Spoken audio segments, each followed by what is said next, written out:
Isang Pilipinang nasawi ng mahagip ng dalawang sasakyan na nagsalpukan sa Dubai, UAE. Sigaw ng pamilya, hustisya. Yan ang balitang Middle East ni Glenn Vergara.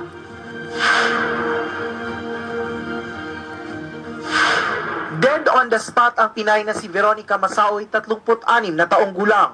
Tumilapon siya matapos mahagip ng dalawang sasakyan na nagsalpukan habang naghihintay ng sasakyan pa uwi galing trabaho. Naulila ni Veronica ang 4 na anak na nasa Pilipinas at ang kaniyang asawa na nagtatrabaho rito din sa Dubai.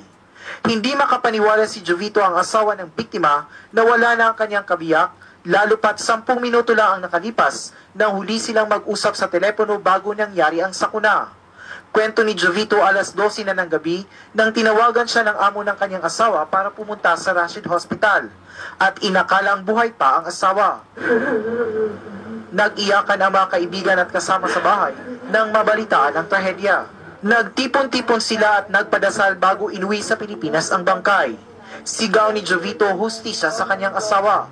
Masakit para kay Jovito ang trahedya dahil magbi-birthday sa December 21 si Veronica at magsi-celebrate pa sila sa kanilang wedding anniversary sa December 28.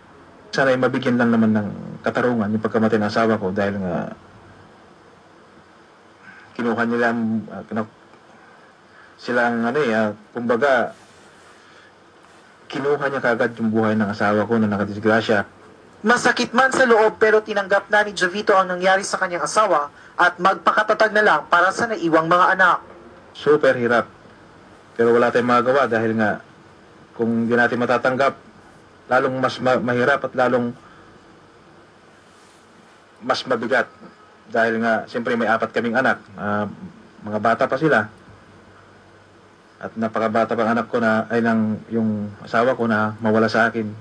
Nasa kustodiya na ng Dubai Police ang suspect at nagsampa na ng kaso sa Dubai Court. Nagbabalita sa Middle East, Glenn Vergara, Dubai, UAE.